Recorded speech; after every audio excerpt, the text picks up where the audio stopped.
see, this is the gold version. 128 gigs. Full unboxing is coming up now.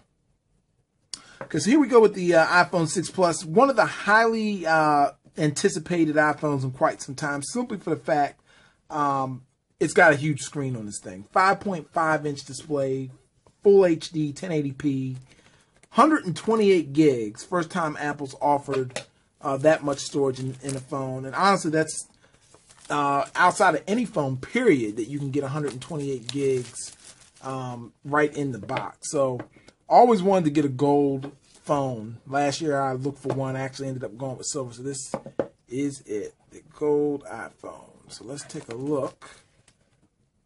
Beautiful device all around. This is big, but I tell you what, it reminds me very reminiscent of my HTC, not the HTC Max 1. It's a little bit smaller than that, but more so along the lines of the Note 3. In the box, we're going to check it out. Typical Apple packaging, as we've always known to come and love. Let's take a look at, see what we're getting in here in the box. Everything's supersized. As you can see, 6 Plus.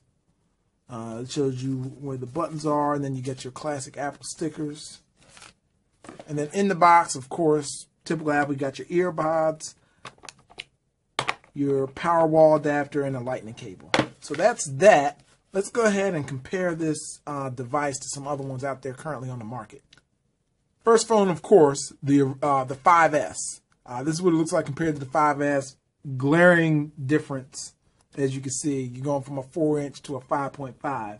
So in every sense of the word, this is thinner, as you can see.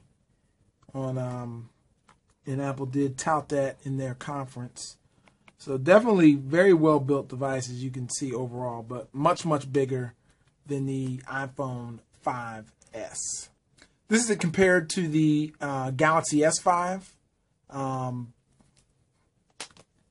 Definitely thinner than the S5. It's taller, of course.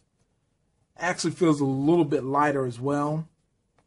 But overall, pretty sizable, much bigger than the S5 as well. Compared to the HTC One M8, the One M8 does have its speakers, at the top and bottom, so that gives it, makes it a little bit bigger. But overall, it's definitely thinner, of course, than the M8. It's taller, but it definitely is not too much bigger than the M8. It's a little bit wider, but holding the hand, they feel about the same weight too.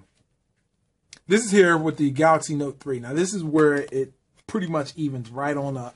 Both of these phones are very, very similar. If you had a Note 3, the iPhone's just a tad bit taller, as you can see, but it is thinner. But if you've had a Note 3, the iPhone is about as close as you can get as far as size. Straight head-on, it's about the same width, the weight, a little bit lighter on the iPhone, but as far as, just the overall size of the phone, it's very close to the Note 3. And then last but not least, this is it compared to the Lumia 1520.